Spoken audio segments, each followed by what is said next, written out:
사도행전에 보면 예수님 부활하시고 성천하시는 말씀에서부터 또 예수님께서 제자들에게 땅끝까지 복음을 전하시라는 그런 당부의 말씀, 그리고 성령이 임하여서 이제 하나님의 백성들이 예수 그리스도의 영을 받아서 서로 떡을 떼는 사랑, 또 모이기에 힘쓰는 그런 교회의 형성, 그리고 이제 뿔뿔이 흩어져서 말씀을 전하는 그런 역사가 기록되어 있습니다. 이 행전은 특별히 성령 행전이라고 또 부르는데, 그것은 다른 것이 아니라 성령님의 역사로 사람들이 움직이는 그런 행전이기 때문에, 움직이는 그런 전기와 같은 말씀을 담고 있기 때문에 우리가 사도의 행전이다, 사도행전이라고 하는 것입니다. 특별히 사도행전에 이 귀한 말씀들, 많은 일들이 있지만은 사도행전 3장과 4장에는 한 사건을 중심으로 말씀이 기록되어 있습니다. 그것은 성전 미문에 올라갈 때 베드로와 요한이 제9시 오후 3시에 기도하러 올라가는데 나면서부터 안전뱅이 된 자가 있었습니다. 그는 40년 동안 안전뱅이가 되었던 사람이다라고 성경은 전해주고 있습니다. 이 나면서 안전뱅이 된 자를 베드로와 요한이 나사렛 예수 그리스도의 이름으로 걸어라라고 한 그 사건, 그리고 이로 말미암아 이제 이 걷게 된 이 안전뱅이가 베드로와 요한을 붙들고 놓아주질 않는 거예요. 이 사람이 나를 걷게 했다, 나를 걷게 했다. 그렇게 하니 지난 주간 오후에 우리 남상수 목사님께서 설교하듯이 누구를 주목하느냐, 왜 우리를 주목하느냐, 우리가 낫게 한 것이 아니라 바로 예수 그리스도가 낫게 하셨다. 오직 예수 그리스도의 이름만이 권능이 있다라는 그것을 이제 솔로몬 행각이라는, 솔로몬 행각은 이방인들도 오고 또 유대인들도 성전으로 들어가는 그런 사람이 많이 모이는 그곳에서 말씀을 전하여서 5천 명이나 회개하는 그런 역사가 사도행전 3장과 4장에 기록되어 있습니다. 예수 그리스도의 이름으로 이 나면서부터 40년 동안이나 걷지도 못하고 그저 기고, 그리고 사람들이 옮겨줘야 그 자리를 가니 얼마나 처참한 그런 인생이겠습니까? 또 적선을 받는다고 다 자기 돈이겠습니까? 날라준 사람들이 빼앗아갈 거고, 또 이렇게 저렇게 겨우겨우 연명하고 그렇게 살고 있겠죠. 그런데 주님께서는 근본적으로 그를 치유해 주셨는데, 말씀에 보면 걷기도 하고 뛰기도 하고 막 성전에 들어가기도 하고, 걸어보다가 또 뛰어보다가, 이해가 되잖아요, 여러분들. 평생 걸어보지도 못하고 뛰어보지도 못했으니까 내가 걸을 수 있는가, 또 걷다가 한번 뛰어볼 수 있고, 그러니까 걷기도 하고 뛰기도 하고, 바로 육체적 그런 구원을 얻었죠. 육체적으로도 병을 낫게 하시고, 그리고 그것과 더불어 더욱 중요한 것은 하나님을 찬송했다. 이 나면서부터 안전뱅이가 이제 걷고 뛰고 하면서 하나님을 찬송했다. 바로 영적인 생명을 받았다. 그래서 이 나면서 안전뱅이 된 자는 육체의 생명을 받았을 뿐만 아니라 영적인 생명, 완전한 구원에 이르는 그 역사, 그것을 사도행전 3장 4장에서 특별히 기록하고 있는 것입니다. 이 솔로몬 행각에서 베드로가 담대하게 말씀을 전한 세 가지 요지가 있는데, 그것이 바로 복음의 핵심이라고 볼 수 있겠습니다. 오늘은 우리가 4장을 보지만은 3장의 말씀 사도행전 3장 15절과 16절에 보면 복음의 정수가 나타나 있는데, 베드로가 솔로몬 행각에서 이 복음의 정수를 전해주는데, 첫째로 우리가 생명의 주를 죽였다, 이렇게 외칩니다. 이것은 이스라엘 백성에게 가당치 않은 말입니다. 우리가 생명의 주를 죽였다, 우리가 하나님의 아들을 죽였다라고 먼저 베드로는 외칩니다. 가장 은혜로운 역사가 언제 일어나느냐? 가장 혈기가 등등할 때 일어난 것입니다. 십자가에서 모든 인류의 그 혈기와 저주가 십자가에 모여 있어요, 여러분들. 예수를 못 받고 바라바를 놓아주라고 하는 가장 혈기가 등등할 때, 그때 하나님은 오히려 사랑을 베푸시는 거죠. 사울이 아직 바울이 되기 전에 사람들을 잔멸하게 그냥 싹 죽여 없애려고, 남아있는 사람들을 싹 죽여 없애려고 다메섹에 들어갔을 때, 그때 가장 혈기가 많았을 거예요. 가장 혈기가 치솟았어요. 얼마나 옛날에 걸어 다니기 힘들어요. 그래서 유대 땅에서 다메섹까지 걸어갔으니 얼마나 흑흑하겠어요. 이제는 두고 보자 하면서 흑흑거리면서 혈기가 등등했을 때, 그때 하나님이 빛으로 임하였다. 십자가도 마찬가지예요. 뭐 인류가 좀 더 부드러워지고 인류가 좀 더 고상해져서 십자가에서 인류를 위하여 그 순간 죽으신 게 아니에요. 가장 인류가 모질고 가장 인류가 음해하고 시기하고 질투하고 하나님의 아들을 대적하고 미워하고, 그때 바로 예수 그리스도가 십자가에서 죽으신 거예요. 가장 흑암을 끌어모으셔서 흑암을 깨트리신 거예요. 그게 바로 십자가예요. 그 십자가는 모든 죄를 다 끌어모으신 거예요. 그래서 우리가 생명의 주를 죽였다는 말은 뭔가 하면, 우리의 구세주 예수 그리스도는 우리가 죽였다 이 말이에요. 그것은 뭐냐 하면, 우리의 죄가 그 십자가에서 가장 강하게 드러날 때입니다. 우리는 십자가를 부여안고 십자가의 그늘 아래에 있을 때, 어떻게 보면 내가 주님을 만났을 때 가장 내가 사악할 때예요. 내가 가장 흠악할 때, 내가 죄인 중에 괴수일 때, 그때 십자가 그늘 아래 우리가 놓여지는 거예요. 그래서 우리가 생명의 주를 죽였다라고 이렇게 이야기하고, 둘째로 하나님이 그를 살리셨다. 사도행전 3장 15절 16절, 지금 솔로몬 행각에서 베드로가 설교하는 요지가, 첫 번째는 우리가 생명의 주를 죽였다. 우리가 죽였다. 그리고 하나님은 그를 살리셨다. 그리고 세 번째는 그 이름을 믿음으로 그 이름이 이 사람을 성하게 하였다. 바로 이 사람은 40년 동안 병자된 자. 여기 성하게 하셨다라는 말은 육체의 질병만 낫게 하신 것이 아니라 바로 그가 여호와를 찬미하는 영적인 생명까지 허락해 주신 것을 이야기하는 것입니다. 우리는 답답한 곳에 있다가 바깥에 나가면, 공기가 맑아지면 기분이 좋아지죠. 바깥에 나가면 기분이 좋아지는 것은 우리의 코 때문에 그런 게 아니죠. 공기 때문에 그런 것이죠. 우리는 예수 그리스도 앞에 서면 하나님을 믿게 돼요. 그것은 우리의 믿음 때문이 아니에요. 예수 그리스도 때문에 그래요. 공기 앞에 서면 기분이 좋아져요. 누구나 마찬가지예요. 이번에 저도 교수 세미나 여행 가는데 한 2시간, 3시간 차 타고 내려가다가 잠시 휴게소에 나가서 그 남도에 아주 달콤한 공기를 맞으면 다 좋아하죠. 다 좋아해요. 그때 싫어하는 사람이 없어요. 좀 차도 야 공기가 차니 오히려 더 좋다 그러죠. 그것은 우리 코 때문에 그런 게 아니에요. 우리 심령에 믿어서, 그 믿음이 공로라서 예수의 역사가 일어나는 게 아니에요.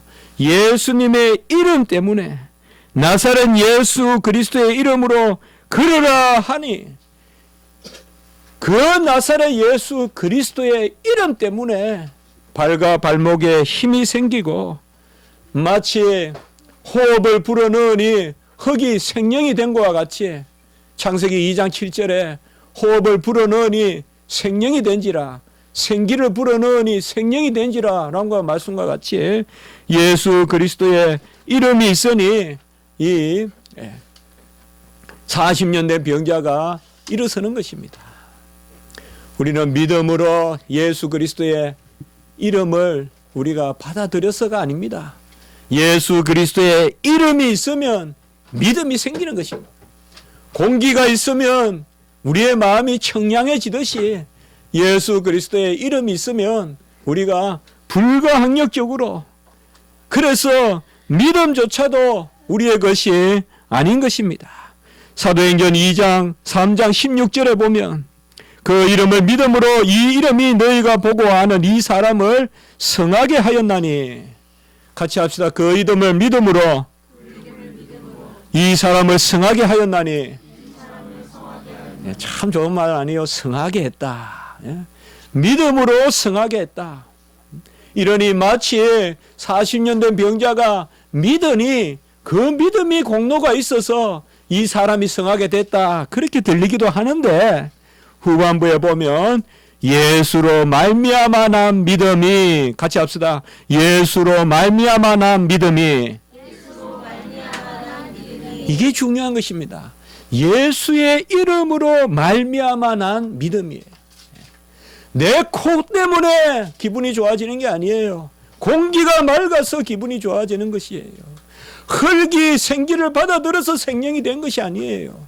생기가 들어오니 흙이 육체가 되는 거예요. 흙은 흙이에요.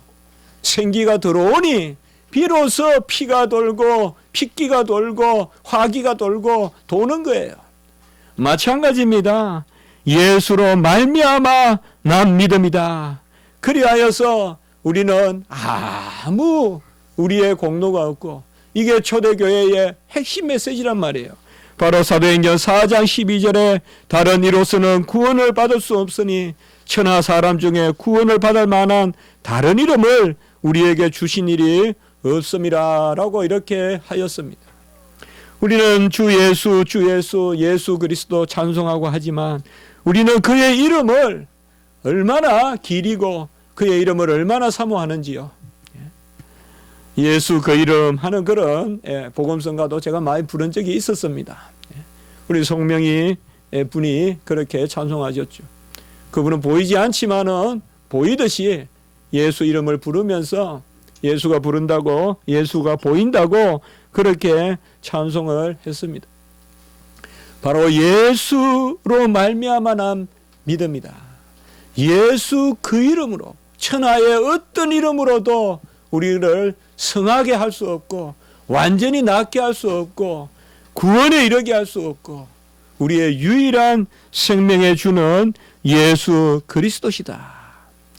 이 진리를 오늘 말씀을 통하여서 이제 전하는데, 이 전하는 말씀을 놓고 헤롯과 본디오 빌라도 이들이 여전히 핍박하고 있다 이 말이에요. 오늘 27절에 보면 헤롯과 본디오 빌라도가 이방인과 이스라엘 백성과 합세하여, 29절에 보면 그들의 위협함을 굽어 보시옵소서라고 이렇게 말씀하고 있습니다. 이 생명의 주가 누구시냐, 이 구원의 주가 누구시냐. 그는 하나님의 아들이신데, 오늘 말씀에 보면 27절과 30절에 보면 하나님께서 기름 부으신 거룩한 종이다 라고 이렇게 말씀하고 있습니다. 우리를 낫게 하시고 온전케 하시고 성하게 하시는 분이 종이다 라고 이렇게 말씀합니다. 오늘 설교 제목에 보면 주의 종, 주 예수 그리스도라 이렇게 되어 있죠. 어떻게 보면 설교 제목이 좀 모순되는 것 같죠. 주의 종이 어떻게 주가 되십니까? 그런데 예수님은 종으로 오셨습니다. 하나님의 종, 주의 종인데 그분이 우리의 주십니다. 그래서 주의 종, 주 예수 그리스도다. 오늘 말씀에도 보면 바로 예수님께서 하나의 인간으로 주의 종으로 오셨습니다. 25절에 보면 주의 종 우리 조상 다윗이 이렇게 말하고 있죠. 주의 종, 이때 주는 여호와예요. 여호와의 종 다윗이 말하기를. 그리고 여기 보면 또 종이 나오는데 금방 말씀드렸듯이 예수 그리스도, 바로 하나님께서 기름 부으신 거룩한 종이라고 이렇게 말씀하고 계시는 것입니다. 우리를 살리시고 온전케 하시고 성하게 하신 분은 천하의 주제로 오신 것이 아니야. 바로 이 땅에 미말로 말단으로 종으로 오셨다는 것입니다. 거룩한 종으로 오셨다는 것입니다. 바로 분별되어 종으로 분별되어 왔다는 것입니다. 거룩하다는 말은 분별해서 드리는 것을 의미합니다. 같이 합니다. 구별해서 드림. 우리는 구별만 하면 그건 아직 거룩이 아닙니다. 거룩은 하나님 앞에 드려져야 거룩입니다. 하나님 앞에 드려져야 거룩한 제물이에요. 구별해서 창고에 쌓아놓으면 그건 거룩한 것이 아닙니다. 그 세상에서는 거룩이라고 할지 몰라도 하나님 앞에 흠양돼야 거룩한 것인데, 이 땅에 오신 예수 그리스도는 기름 부음 받은 거룩한 종인데, 바로 기름 부음 받아서 구별되어서 하나님께 드려졌는데 무엇으로 드려졌느냐? 바로 종으로서 드려주셨다 이 말이에요. 그분이 우리의 주님이시다. 생명의 주를 우리가 주겠도다. 그 사도행전 3장과 4장에 보면 계속 이 종이란 말과 주라는 말이 나오는데, 예수님을 주라고도 불렀다가 생명의 주라고도 불렀다가 오늘 말씀에는 보면 기름 부음 받은 거룩한 종이라고도 부릅니다.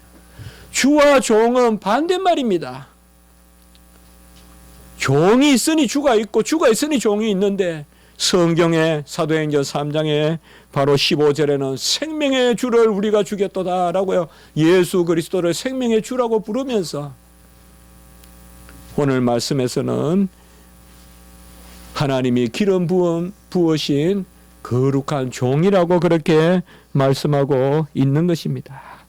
이제 사도들이 이러한 복음을 전하니까 핍박이 몰려옵니다. 얼마나 거센 핍박인지 예수님을 죽인 그 헤롯과 본디오 빌라도를 떠올리면서 오늘 말씀에서 사도들이 기도하는 모습을 보여주고 있습니다.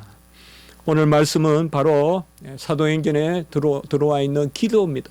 사도들이 하나님 앞에 기도하는데, 주여 29절 30절에 보면 종들로 하여금, 여기 주여라는 말은 하나님이에요. 주여 하나님이여 종들로 하여금, 여기 종들은 바로 사도들을 의미해요. 주여 사도들로, 저희들로 하여금 담대히 하나님의 말씀을 전하게 하여 주옵시고, 손을 내밀어 병을 낫게 하옵시고, 표적과 기사가 일어나게 해달라는 것인데, 어떤 종으로 말미암아? 거룩한 종 예수 그리스도로 이루어지게 하옵소서. 여기 보면 주여라고 부르는 주는 하나님 아버지를 뜻하고, 종들로 하여금, 이것은 이제 사도들을 뜻하고요. 이 종들로 하여금 담대히 말씀을 전하고, 손을 내밀어 기도하면 낫게 하는 권능을 주시고, 그리고 표적과 기사를 행하게 해 주시옵소서. 또 종이 하나 나와요. 누구의 이름으로? 하나님이 기름 부으신 거룩한 종 예수의 이름으로. 사도들도 자신들을 종이라 부르고 예수님도 종이라고 불러요. 그런데 우리가 꼭 기억할 것은, 원어 헬라어에 보면 여기 종이라는 단어가 다른 단어로 쓰여져 있어요, 여러분들. 사도들이 자신을 부를 때 그 종이라는 말은 둘로스라고 되어 있고요, 복수로 되어 있어요. 그래서 주여 종들로 하여금 할 때 우리 이제 베드로와 요한, 그리고 초대교회 사도들, 이는 둘로스라고 되어 있어요. 우리가 같이 해볼까요? 둘로스. 우리 둘로스란 말은 많이 이야기해요. 둘로스 배도, 둘로스 또 배도 있고, 둘로스 선교단체도 있고, 종이라는 말이에요. 이 종들로 하여금 또 다른 종의 이름으로 하나님이 기름 부으신 거룩한 종 예수 그리스도의 이름으로 복음을 담대히 전하게 해 주옵시고, 손을 내밀어 기도하면 낫게 해 주옵시고, 표적과 기사를 행하게 주시옵소서라고 지금 기도하고 있어요. 이때 거룩한 종, 하나님이 기름 부으신 거룩한 종 할 때, 이때 종은 다른 단어를 사용해요. 같이 해봅시다. 파이스. 이거는, 이 말을 우리가 많이 쓰지 않거든요. 이 말이 사실 중요해요. 여기 예수 그리스도는 27절과 30절에 나오는 거룩한 종 할 때 이 종은 파이스란 단어를 쓰는데 우리 성경에도 보면 그 밑에 나나주 2번에 보면 소자라고 돼 있죠. 이때 종이라는 이 단어는요, 신분적으로는 아들을 뜻해요. 그리고 사회적, 직분적으로는 뭘 뜻하는가 하면 종을 뜻해요. 그래서 이 단어는 뭔가 하면 아들이면서 종이라는 뜻이에요. 아들이면서 종이라는 뜻이에요. 왜 이런 단어를 쓸까요? 아들이면 아들이고 종이면 종이지. 이것은 구약시대 때 종이라는 단어를 생각하면 돼요. 구약시대 때 종이라는 말은 우리 가문에 속한 건속이란 뜻이에요. 우리 가문에 속한 아이들. 요새야 아이들 쫓아다니느라고 부모들이 바쁘지만은 옛날에는 부모님들이 이리와 저리와 하면 아이들이 정확하게 그냥 두 말 안 하고 지켰죠. 저는 어릴 때 우리 집에 방이 2개인데 하나는 그냥 곡간 같은 방이고요. 거기가 제 공부방이었는데요. 저는 막내였는데 그 안방에 전부 다 식구가 7명이 잤어요. 7명. 딱 순서가 돼 있어요. 저는 막내니까 저 끝에서 어떨 때 자다가 이제 엄마 쪽으로 막 순서는 원래 저 끝인데 자다가 이제 엄마 쪽으로 가죠. 아버지 앞에 무릎 꿇고 안 앉은 적이 없어요. 항상 무릎 꿇고 앉아요. 아버지 앞에. 그리고 절대 방에서 운목, 아랫목이 있잖아요, 여러분들. 운목이 뭔가 하면 우리 또 언어기나 말이야 운목이 좋다 생각할 거예요. 위니까. 그는 추운데요, 추운데. 아랫목은 이제 따뜻한 데죠. 꼭 부모님 아랫목에 앉아 계시고 우리는 운목에 앉아요. 그래서 이리 와 이러면 이제 그 부모님 옆으로 가고 이제 그렇게 했죠. 바로 이런 거예요. 이 질서 속하는 거. 그래서 우리가 구약의 이 종이라는 개념은요. 그래서 노예라는 개념도 우리 성경에서 보면요. 그 유하는 객이나 그리고 종이라도 그 속한 근속이라도 하나님의 말씀을 전하고 할례를 베풀고 안식일에 그들을 쉬게 하고 이런 말씀들이 나오잖아요.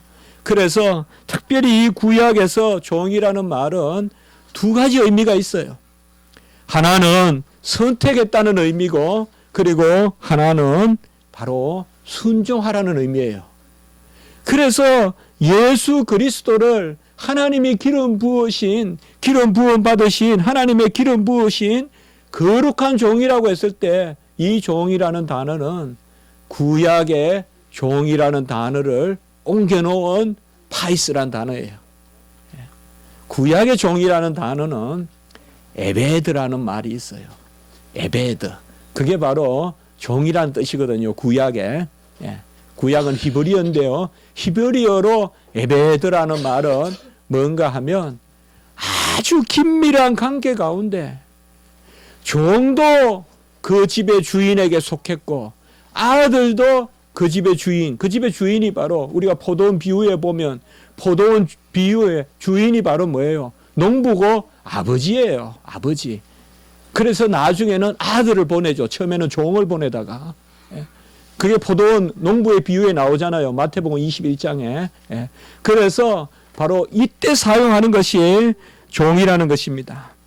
구약에서 종이란 단어는 모세에게도 사용되고 그리고 야곱에게도 사용됩니다. 민수기 12장 7절 8절에 보면 내 종 모세라고 하고 이때 종이라는 단어 아무에게나 종이란 말 안 써요. 아주 긴밀한 관계를 부를 때 종이라고 불러요. 그래서 하나님이 내 종 모세라고 부르면서 그 종 모세와는 직접 대면하여 명백히 말씀하시고 이렇게 말하고 있어요.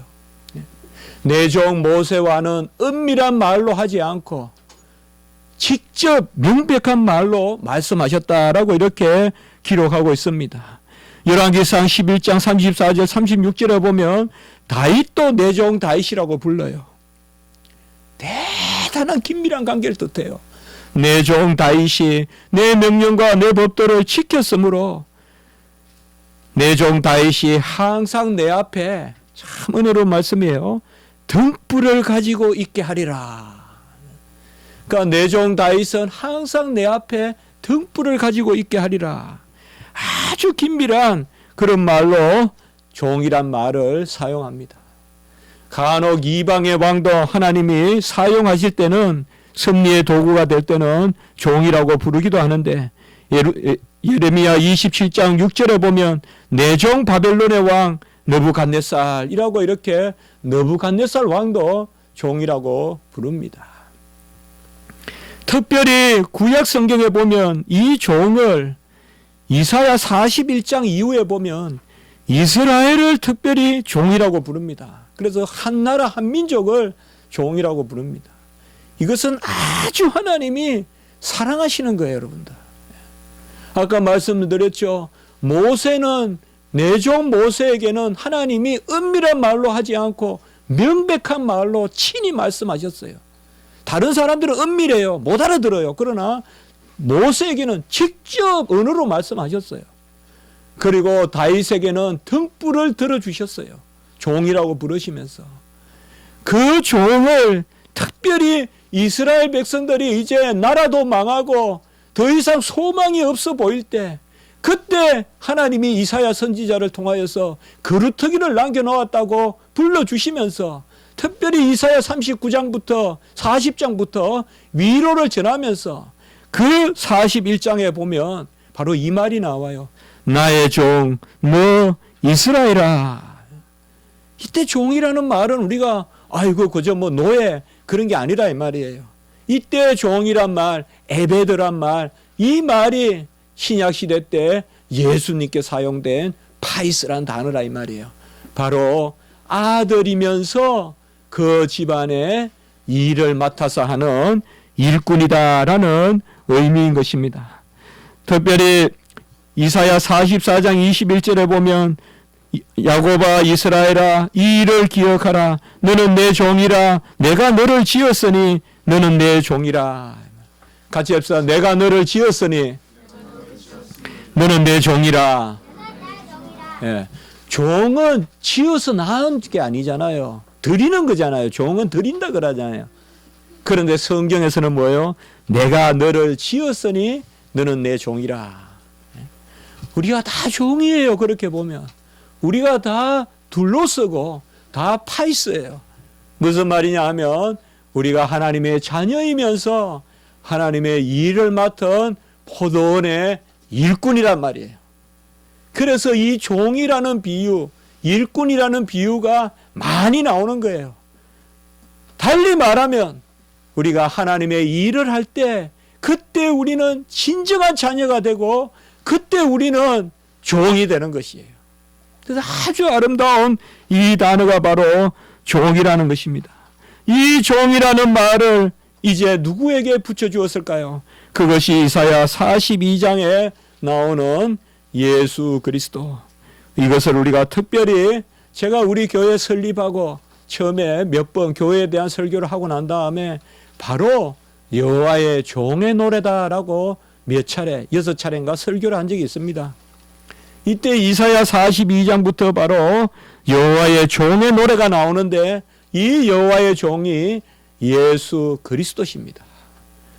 이사야는 이제 이사야 40장부터 위로를 전하면서 새 시대에 목자를 전하고 40장부터 목자가 오신다고 했고 이 목자를 누구라고 부르느냐? 바로 여호와의 종이다라고 이렇게 말씀합니다. 우리가 잘 아는 이사야 42장 1절에 보면 내가 붙드는 나의 종 내 마음에 기뻐하는 자 곧 내가 택한 사람을 보라.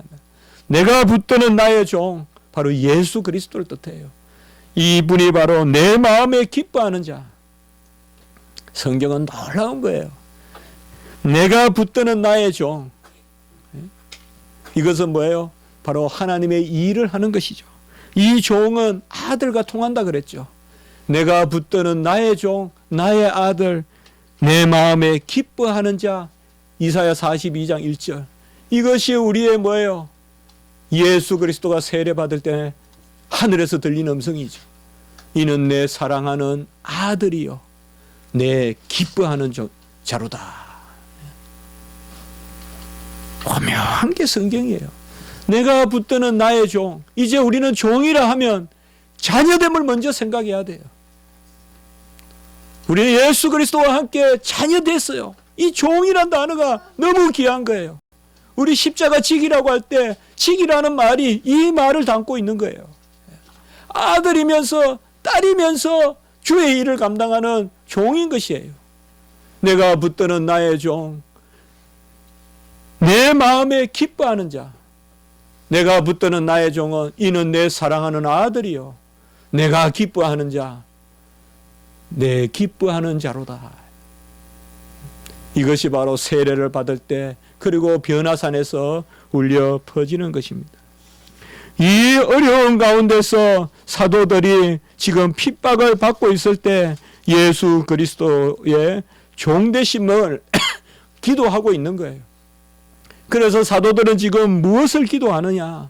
결국 우리도 예수와 같이 자녀 삼아 주셨으니 우리도 예수와 같이 종의 자리에서 담대히 말씀을 전하고 손을 내밀어 난 자든 혈루병 환자든 기도하면 낫게 해주시고, 그리고 원컨대 이 어려운 시절에 하나님께서 하감하옵시고 표적과 기사를 이루어 주시옵소서라고 이렇게 기도하시는 것입니다. 이 종이라는 이름, 이 종이 아들인데 이 이름을 간파한 사람이 누구냐? 세례 요한입니다. 보라, 세상 죄를 지고 가는 하나님의 어린 양이로다. 이때 양이라는 말도 번역해보면 소년이라는 뜻도 있고 종이라는 뜻도 있어요. 세상 죄를 지고 가는 하나님의 어린 양, 암노스라고 해요, 헬라어로. 이 어린 양이라는 단어가 본래 무슨 뜻인가 하면 소년이고 그리고 종이라는 뜻이에요. 그래서 구약 시대 때부터 예언된 그 종, 보라 세상 죄를 지고 가는 하나님의 어린 양이라 라고 요한복음 1장 29절에 이야기하고, 그리고 세례 요한이 그가 하나님의 아들이심을 정하였노라 라고 요한복음 1장 34절에 또 말씀하고 있죠. 결국 세상 죄를 지고 가는 하나님의 어린 양이 하나님의 아들이고 하나님의 뜻을 이루는 종이라는 것을 말씀해 주고 있습니다. 하나님의 아들이 이 땅에 고난받는 종으로 오셨습니다. 이 세상에 얼마나 질고가 많습니까? 얼마나 험악합니까? 얼마나 잔인한 일들이 많이 일어납니까? 우리가 얼마나 섬뜩섬뜩한 일들을 지켜보고 있습니까? 우리 인권이 점점 나아지고 있는 것입니까? 저 북한의 소식도 듣게 되고 또 여러 가지 모습을 보는데 과연 21세기가 인간을 점점 이해하는 시대로 가는 것입니까? 점점 사람들은 더 잔인해집니다. 말도 못하는 그런 수단을 가지고 사람들이 사람을 해치고 있습니다. 오직 예수 그리스도는 이 극대화된 죄를 없이 하시려고 이 땅에 죄의 종으로 오셨습니다. 죄의 종으로 오셨어요. 그리하여 우리의 죄를 가져가셔서 의의 종이 되시는 것입니다. 우리도 다 죄 가운데 매여 있습니다. 죽기를 무서워함으로 한평생 죄에 매여 종노릇 하는 것입니다. 이것을 우리를 그 죄로부터 살려주시기 위하여 예수 그리스도께서 이 땅에 오신 것입니다. 오늘날 헤롯이 누굽니까? 오늘날 본디오 빌라도가 누굽니까? 누가 우리를 대적합니까? 누가 우리를 힘들게 합니까? 오늘은 어떤 시대가 되는 것입니까? 우리는 오직 예수 그리스도를 바라봐야 되는 것입니다. 예수 그리스도의 종되심을 바라봐야 되는 것입니다.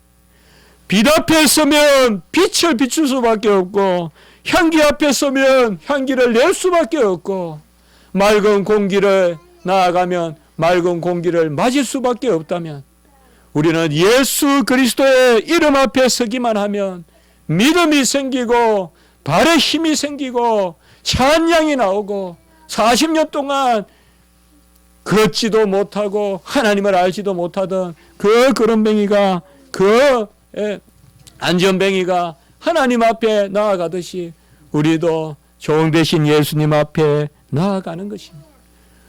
우리도 예수님 앞에 서면 믿음이 생기고 예수님 앞에 서면 순종이 생기는 것입니다. 이것이 바로 예수님께서 우리를 택하신 종 되는 것입니다. 같이 합니다. 택함과 순종. 이게 바로 종의 두 기둥입니다. 종의 두 요소는 택함과 순종입니다. 하나님이 우리를 은혜로 택해 주셔서 순종하지 않을 수 없게 하신 거예요. 이것을 초대교회 사도들은 깨달았던 것이에요. 그래서 그 핍박이 몰려올 때 예수님같이 순종하게 해달라고 지금 기도하는 거예요. 그리하여 우리가 예수 그리스도의 이름, 하나님이 거룩하게 기름 부으신 종 예수 그리스도의 이름으로 담대히 복음을 전하고, 그리고 손을 내밀어 기도하게 하시. 여수의 양은에 제가 다녀왔습니다. 손양은 목사님은 나병에 고름에는 침이 좋다고, 저도 철에도 그렇게 읽어봤는데 이번에 또 제가 나의 아버지 손양은 목사라는 책도 제가 한 권 사서 왔습니다. 여러분들 뒤에 있으니까 돌아보면서 읽으시고, 오늘 또 제가 여러분들 이렇게 9가지 감사해서 여러분들 이제 하나씩 우리가 제가 일단 나눠드렸는데 가정마다요. 손양은 목사님이 침이 좋다, 우리 이 침이 나병에는 좋다 하니까 다 입으로 그 고름을 짜내서 나한 자들을 치료하셨고요. 참 손양은 목사님의 일대를 이렇게 보면 정말 숙연해집니다. 아들 둘을 동인 그 아들 둘을 잃어버리고도 오늘 여기에 보면 9가지 감사. 이것을 언제 했는가 하면 자의 폭도에 의해서 순교당한 두 아들, 순천에서 이제 두 아들이 죽게 되는데요. 그때 여순 반란 사건이 일어날 때, 그때 그 두 아들을 죽인 안재선을 입양하잖아요. 입양하면서 감사했다. 목포 사랑의 교회에 백동조 목사님이라고 요새 계시잖아요. TV에도 많이 나오시고, 그 교회 또 아주 큰데 그 목사님께서 우리 애양은을 이렇게 안내해 주셨어요. 그래서 전에도 우리 애양은에 갔다 왔었는데 그때는 한겨울이었거든요. 그때는 여수 그 만이 얼었었어요. 그 여수의 그 만은 바닷물이라도 얕으니까 얼더라고요, 그때는. 근데 이번에는 그렇게 춥지는 않았는데요. 그 제가 우리가 사진도 올렸는데 거기 보면요. 이 안재선이가 이제 아들 둘을 죽이잖아요. 그래서 아들 둘이를 죽입니다.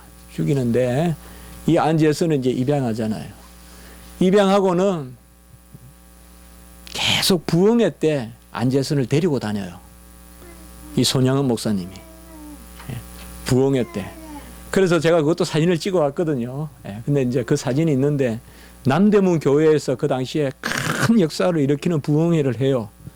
그때 보면 남대문 교회에서 나올 때 이 아들 둘을 죽인 안재선을 이제 데리고 부흥회를 다니는 거예요. 그런데 이제 어느 순간 이 안재선을 집에 두고 다녔다는 거예요. 이제 백동조 목사님의 그 무덤 앞에서의 우리에게 말씀해 주신 내용이에요. 그러니까 처음에는 이 안재선을 데리고 다니다가 안재선은 이제 막 예수를 믿었잖아요. 그리고 참 이 세상에 이런 관계가 있겠어요. 그 두 아들을 죽인 그 안재선이 지금 아들인 거예요. 그 집에 손양은 목사님의 아들인 거예요. 그 같이 부흥회 다니는 거예요.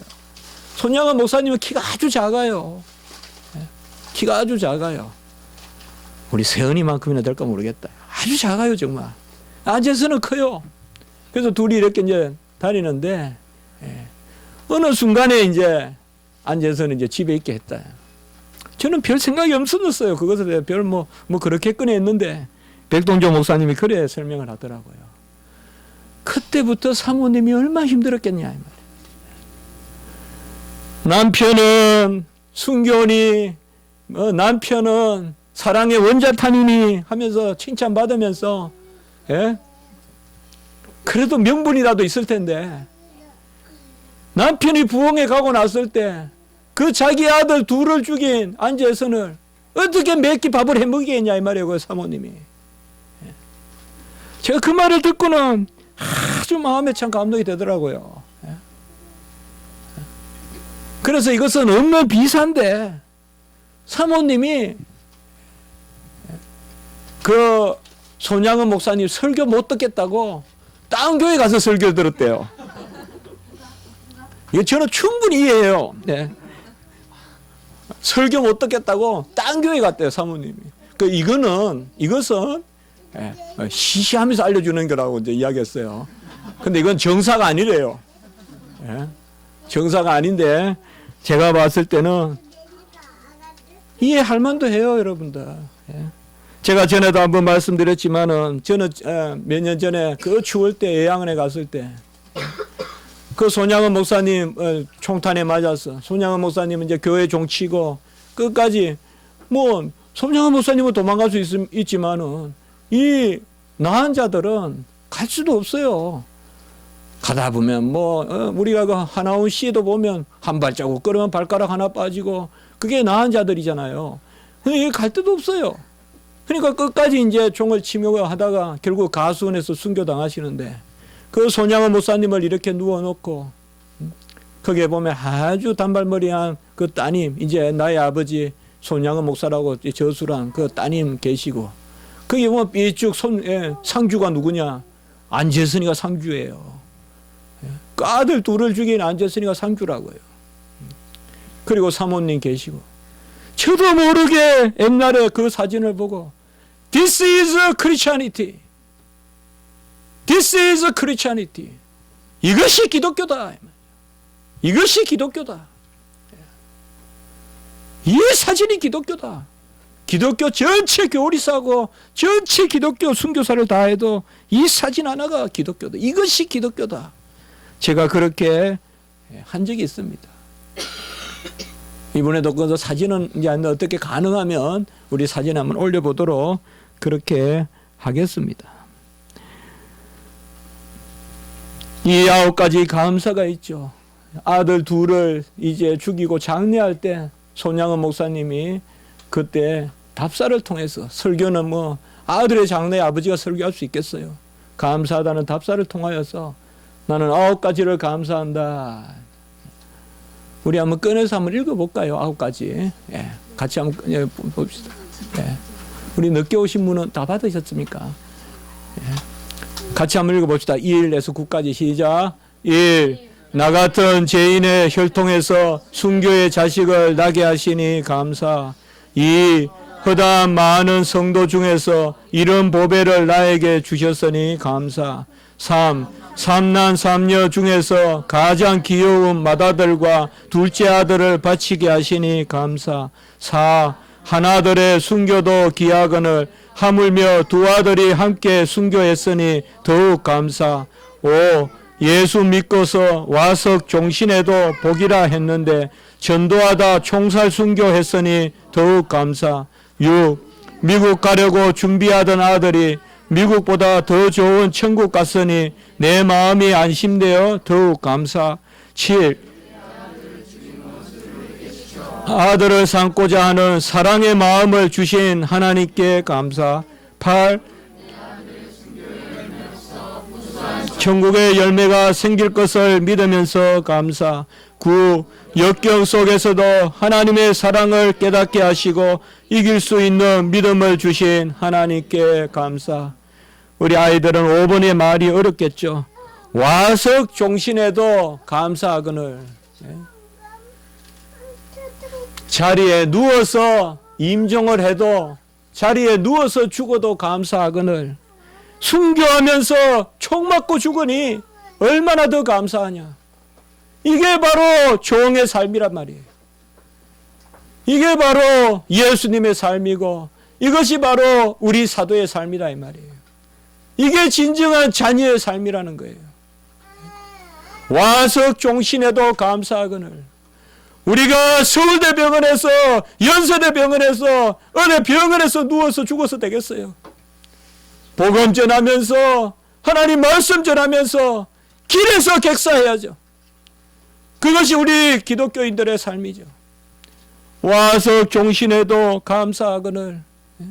전도하다가 총을 맞고 죽게 하셨으니 더욱 감사. 이것이 바로 종의 삶이라고 했습니다. 손양원 목사님은 본인을 예수 중독자라고 많이 불렀어요. 나는 예수 중독자요, 예수 중독자요. 감옥에서 때리면 나는 예수 중독자요, 예수 중독자요.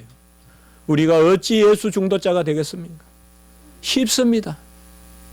예수님 내 앞에 있으면, 공기가 있으면 마실 수밖에 없듯이, 향기가 있으면 향기를 낼 수밖에 없듯이, 빛이 있으면 빛을 비출 수밖에 없듯이, 예수의 이름이 우리 앞에 있으면 다 예수의 중독자가 되는 줄 믿습니다. 다 우리가 예수의 중독자인 줄 믿습니다.